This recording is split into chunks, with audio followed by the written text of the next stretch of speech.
قرآن کو ہم نے چھوڑ دیا، سنت سے بھی رشتہ توڑ لیا۔ قرآن کو ہم نے چھوڑ دیا، سنت سے بھی رشتہ توڑ لیا۔ اسلاف سے نسبت ہم کو نہیں، اس طور سے ہم بے نور ہوئے۔ اب دین رہا جب ہم میں نہیں، دنیا میں تو ہم کمزور ہوئے۔ بات یہ پوچھ رہے ہیں بھائی کہ قربانی کے دنوں میں نبی پاک صلی اللہ تعالی علیہ وسلم کے نام کی قربانی کا کیا حکم ہے؟ کیا ایسا کرنا ٹھیک ہے؟ حضرت علی کرم اللہ تعالی وجہہ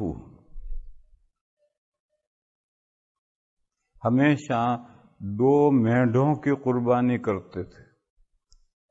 مینڈھا وہی شیپ، وہ بالوں والا، بکرا نہیں۔ عرب مینڈھا پسند کرتے ہیں بکرے کی بنسبت، جیسے آپ کے اس ملک میں بھی لیمپ ہی کھایا جاتا ہے، بکرا ہوتا ہے مگر بہت کم اس کو پسند نہیں کرتے۔ تو عرب بھی مینڈھا کہتے، بکرے کو نہیں کہتے، وہ بالوں والا جو ہے دمبا جس کو کہتے ہیں وہ مینڈھا ہے۔ 2 مینڈھے قربانی کیا کرتے تھے۔ تو کسی نے پوچھا کہ آپ 2 مینڈھے کیوں قربانی کرتے ہیں؟ تو فرمایا کہ ایک تو میں اپنا کرتا ہوں، اپنی قربانی کرتا ہوں، اور ایک نبی پاک صلی اللہ تعالی علیہ وسلم کی طرف سے قربانی کرتا ہوں۔ مجھے حضور پاک صلی اللہ تعالی علیہ وسلم نے اس کی وصیت کی،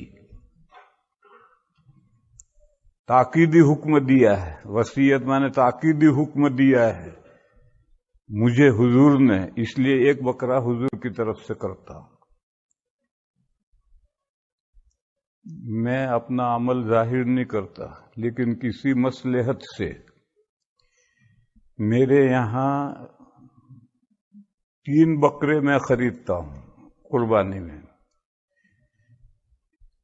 قربانی کے دن جو سب سے عمدہ بکرا ہوتا ہے اسے عید کی نماز پڑھ کر آ کر سب سے پہلے اس کی قربانی کرتا ہوں، نبی پاک صلی اللہ تعالی علیہ وسلم کے ایصال ثواب کے لیے۔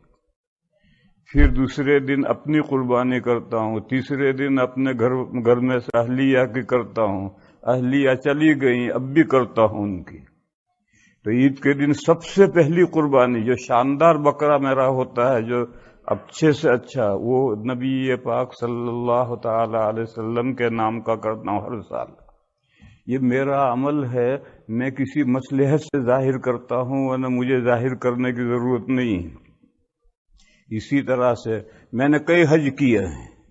پہلا حج تو میں نے اپنا کیا ہے فرض، پھر دوسرا حج میں نے حضور کی طرف سے حج بدل کیا ہے، پھر اس کے بعد میں اپنا نفل حج کرتا ہوں۔ دوسرا حج میں نے حج بدل حضور کے نام سے کیا ہے۔